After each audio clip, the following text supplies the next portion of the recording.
오늘 우리가 다룰 이야기는 단순한 사랑 이야기가 아닙니다.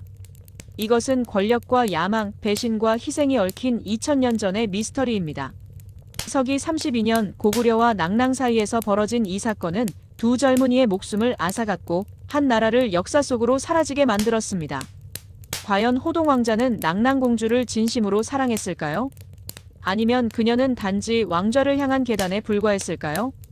지금부터 그 충격적인 진실을 파헤쳐 보겠습니다. 서기 32년 봄, 고구려 국내성. 대무신왕의 둘째 왕비 해씨 부인이 낳은 왕자 호동. 그는 뛰어난 용모로 아버지의 총애를 받았지만 그것만으로는 부족했습니다. 왕위 계승 서열에서 그는 2순위였습니다. 정비소생의 해우가 비록 나이는 어렸지만 적통이었기 때문입니다.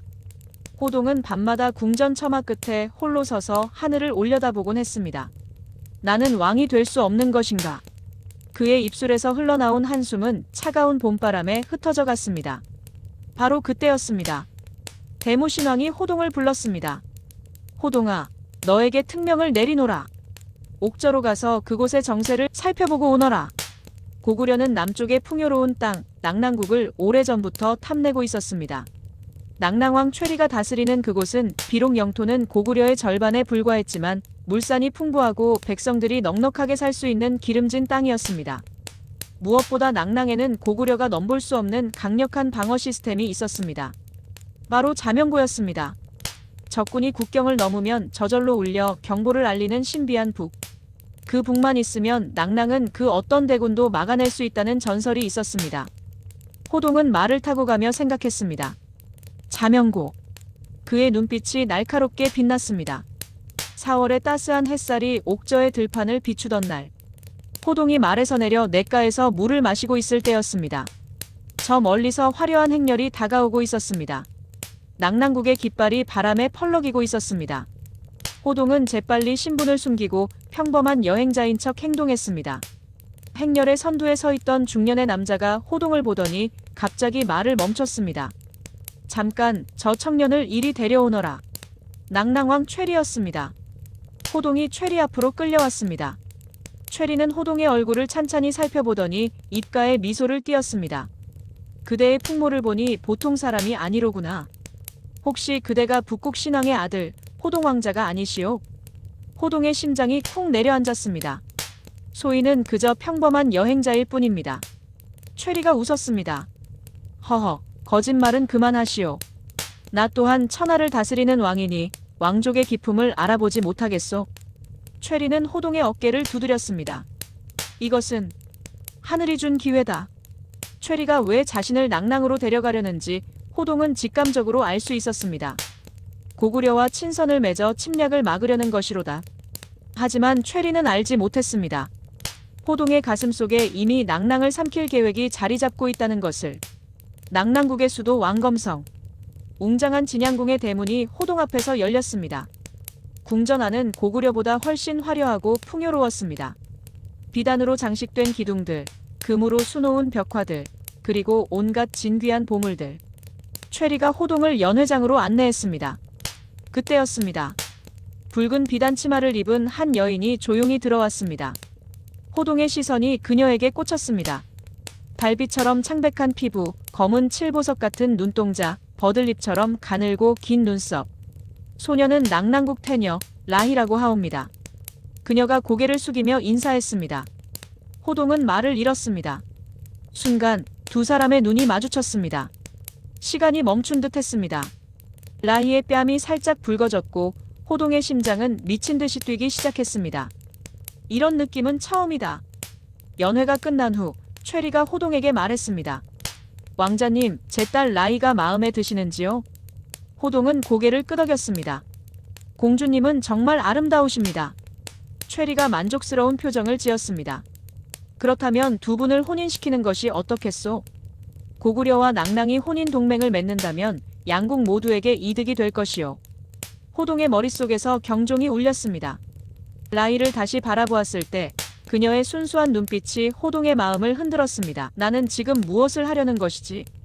그날 밤 호동은 궁전을 몰래 돌아다녔습니다. 경비병들의 눈을 피해 그는 궁전 뒤편으로 향했습니다. 그곳에 자명고가 보관되어 있다는 소문을 들었기 때문입니다. 달빛 아래 거대한 사당이 보였습니다.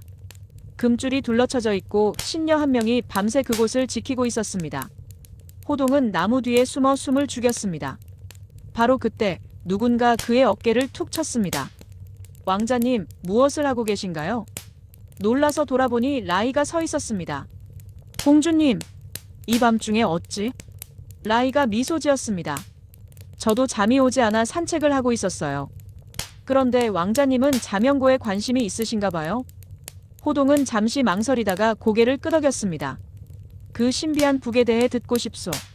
라이의 표정이 진지해졌습니다. 자명고는 우리 낭낭의 생명이에요. 저 북이 있는 한 그 어떤 적도 우리를 침범할 수 없어요. 정말 저절로 울리는 것이요? 라이가 고개를 끄덕였습니다. 어렸을 때 제 이복동생 자명이 만들었어요. 북 안에 특별한 장치가 있어서 많은 군사가 다가오면 그 진동을 감지해 자동으로 북체가 움직여 북을 치게 되어 있다고 들었어요. 호동의 눈빛이 변했습니다. 장치라. 그렇다면 그 장치를 망가뜨리면. 라이가 호동의 손을 잡았습니다. 왕자님, 우리 둘이 혼이 난다면 고구려와 낭낭은 영원한 우방이 될 거예요. 더 이상 전쟁도 없고 피도 흐르지 않을 거예요. 그녀의 눈에 순수한 믿음이 가득했습니다. 호동은 그 눈을 똑바로 바라볼 수 없었습니다. 한 달이 흘렀습니다. 호동과 라이는 정식으로 혼인을 올렸습니다. 최리는 기뻐했고 낭낭국 전체가 축제 분위기였습니다. 하지만 호동의 마음은 혼란스러웠습니다. 라이와 함께 있을 때마다 그는 진정한 행복을 느꼈습니다. 그녀의 웃음소리, 그녀의 따뜻한 손길, 그녀의 순수한 마음. 내가 이 여인을 사랑하게 된 것인가? 하지만 밤마다 그의 꿈속에는 왕좌가 나타났습니다. 고구려의 왕이 되어 천하를 호령하는 자신의 모습. 그리고 그 옆에는 라이가 없었습니다. 어느 날 밤 고구려에서 비밀 사신이 찾아왔습니다. 왕자님, 대무신왕께서 전하신 말씀이 있습니다. 공을 세우지 못한다면 고구려로 돌아오지 마라. 너는 왕자의 자격이 없다. 호동의 얼굴이 창백해졌습니다. 사신이 계속 말했습니다. 또한 정비마마께서 낳으신 왕자 해우가 곧 태자로 책봉될 예정이라고 하십니다. 호동의 손이 주먹을 불끈 쥐었습니다. 시간이 없구나. 사신이 조용히 말했습니다. 왕자님, 낭낭공주를 이용하십시오. 자명고만 무력화시키면 낭낭은 하루아침에 무너질 것입니다. 그 공로면 충분히 태자가 되실 수 있습니다. 호동은 한참 동안 침묵했습니다. 그의 머릿속에서 두 가지 목소리가 싸우고 있었습니다. 라이를 배신할 수는 없다. 그녀는 나를 진심으로 사랑하고 있다. 하지만 왕위를 포기할 수는 없다. 이것이 내 운명이다. 다음 날 아침 호동은 라이에게 말했습니다. 공주, 나는 잠시 고구려로 돌아가야 하오. 라이의 얼굴이 슬퍼졌습니다. 언제 다시 오실 건가요? 곧 돌아올 것이요. 그때 당신을 정식으로 고구려로 모셔갈 것이요. 라이가 미소 지었습니다. 기다리고 있을게요, 왕자님. 호동이 떠난 지 며칠 후 라이에게 비밀 편지가 도착했습니다. 호동의 편지였습니다. 공주, 나는 당신을 사랑하오. 하지만 내 아버지 대무신왕께서 우리의 혼인을 인정하지 않으시오. 당신을 정식 왕비로 맞이하려면 당신이 낭낭에 대한 충성을 증명해야 한다고 하시오. 라이의 손이 떨렸습니다. 무기고에 있는 북과 뿔피리를 부숴주시오. 그것들은 전쟁의 상징이니 그것을 없애면 우리 두 나라 사이에 영원한 평화가 올 것이오. 만약 이것을 해주지 못한다면 나는 당신을 고구려로 데려갈 수 없소. 라이는 편지를 읽고 또 읽었습니다. 그녀의 눈에서 눈물이 흘러내렸습니다. 왕자님, 정말 이것뿐인가요? 그날 밤 라이는 잠을 이루지 못했습니다. 아버지 최리의 얼굴, 낭낭국 백성들의 얼굴, 그리고 호동의 얼굴이 번갈아 떠올랐습니다. 나는 무엇을 선택해야 하는가? 새벽녘 라이는 결심했습니다. 그녀는 예리한 단도를 품에 숨기고 몰래 무기고로 향했습니다. 경비병들이 지키고 있었지만 그녀는 태녀였기에 누구도 막지 못했습니다. 자명고 앞에 섰을 때 라이는 한참 동안 움직이지 못했습니다. 거대한 북이 달빛 아래서 신성하게 빛나고 있었습니다. 이것을 찢으면 낭낭은 끝이다. 하지만 그녀의 마음속에는 호동에 대한 사랑이 더 컸습니다. 왕자님, 저는 당신을 선택하겠어요. 라이가 단도를 들어올렸습니다. 사각, 사각. 북의 가죽이 찢어지는 소리가 고요한 밤을 갈랐습니다. 북안에서 수백 마리의 박쥐들이 놀라 날아올랐습니다. 라이는 뿔피리도 부숴버렸습니다. 모든 것이 끝났습니다. 그녀는 즉시 호동에게 사신을 보냈습니다. 왕자님, 약속을 지켰어요. 이제 저를 데리러 와주세요. 며칠 후 호동은 돌아왔습니다. 하지만 그는 혼자가 아니었습니다. 그의 뒤에는 고구려의 대군이 따라오고 있었습니다. 새벽녘 고구려군이 낭랑 국경을 넘었습니다. 자명고는 울리지 않았습니다. 뿔피리도 소리를 내지 않았습니다. 낭랑의 경비병들은 적군이 성 아래까지 접근한 후에야 그 사실을 알았습니다. 적습이다. 고구려군이다. 낭랑국은 순식간에 아수라장이 되었습니다. 최리는 급히 무기고로 달려갔습니다. 그리고 그는 발견했습니다. 찢어진 자명고, 부서진 뿔피리. 이럴 수가. 누가 감히. 신녀가 떨며 대답했습니다. 태녀마마께서 어젯밤에. 최리의 얼굴이 흑빛으로 변했습니다. 라희가.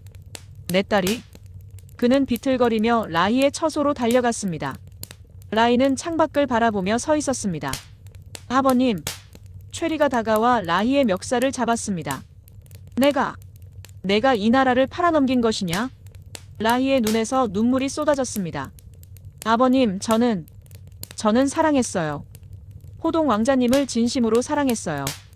그분이 평화를 원한다고 했어요. 더 이상 전쟁이 없을 거라고. 최리가 비웃었습니다. 평화. 어리석은 것. 밖을 보아라. 저것이 평화냐? 성벽 너머로 고구려군의 깃발이 펄럭이고 있었습니다. 화살이 비오듯 쏟아지고 낭랑 병사들이 쓰러지고 있었습니다. 라이는 그제야 깨달았습니다. 아니에요. 이럴 리가 없어요. 최리가 단도를 빼들었습니다. 너 때문에 이 나라가 망했다. 너 때문에 수많은 백성이 죽는다. 아버님, 제발. 나라를 판 역적은 죽어 마땅하다. 찰칵. 단도가 라희의 가슴을 꿰뚫었습니다. 라희는 바닥에 쓰러졌습니다. 그녀의 입술에서 마지막 말이 흘러나왔습니다. 호동 왕자님, 저를 사랑했나요? 그녀의 눈이 천천히 감겼습니다. 최리는 피 묻은 단도를 들고 성문 밖으로 나갔습니다. 고구려의 왕이여, 나 최리는 항복하노라. 하지만 명심하라. 이 승리는 너희 것이 아니라 한 순진한 여인의 희생 위에 세워진 것임을. 낭랑국이 무너졌습니다. 호동은 왕궁으로 들어갔습니다. 그는 라희를 찾았습니다. 하지만 그가 발견한 것은 차갑게 식어가는 그녀의 시신이었습니다. 라희. 호동은 그녀를 끌어안았습니다. 아니다. 이럴 리가 없다. 그의 눈에서 눈물이 쏟아졌습니다. 내가 당신을 죽인 것이다. 그때 최리가 들어왔습니다. 호동 왕자, 당신이 원하던 것을 얻었소. 낭랑은 이제 당신의 것이요. 호동이 최리를 바라보았습니다. 나는 공주를 사랑했소. 최리가 차갑게 웃었습니다. 사랑. 당신이 사랑한 것은 왕관이었소. 내 딸은 당신에게 그저 도구에 불과했소. 호동은 대답할 수 없었습니다. 왜냐하면 그것이 진실이었기 때문입니다. 아니, 적어도 처음에는 그랬습니다. 하지만 언젠가부터 라이는 그에게 단순한 도구 이상이 되어 있었습니다. 나는 그녀를 사랑하게 되었다. 하지만 너무 늦게 깨달았다. 호동은 낭랑 정복의 공로로 고구려로 개선했습니다. 대무신왕은 기뻐했고 신하들은 호동을 칭송했습니다. 하지만 정작 호동의 마음속에는 기쁨이 없었습니다. 밤마다 라희의 모습이 꿈에 나타났습니다. 왕자님, 저를 사랑했나요?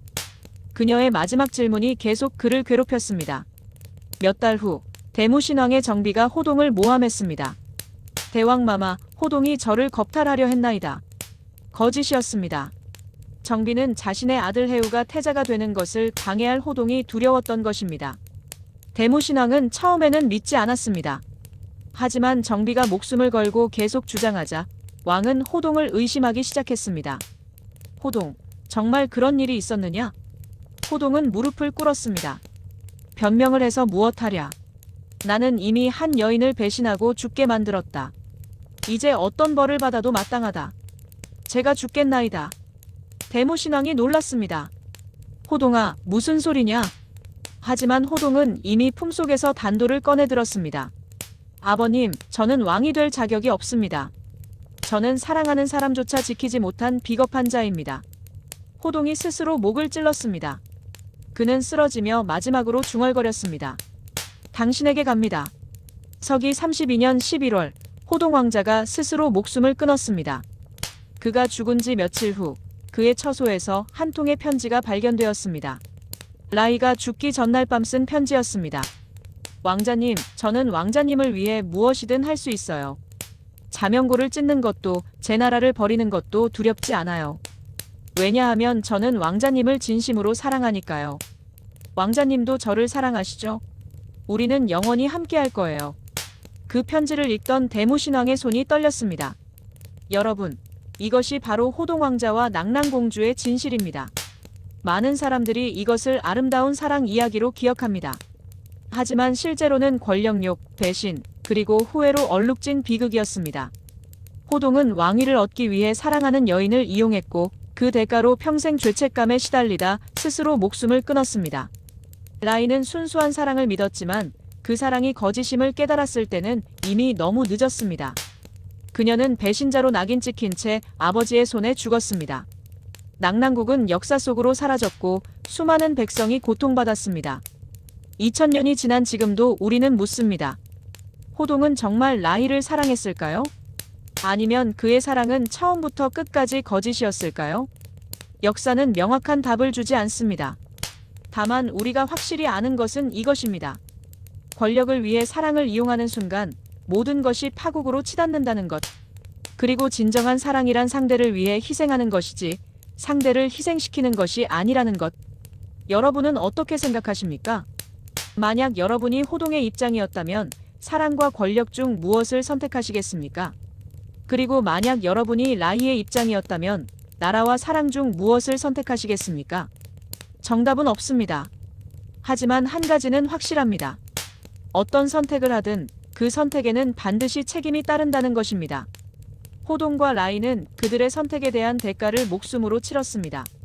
그들의 이야기가 우리에게 주는 교훈은 명확합니다.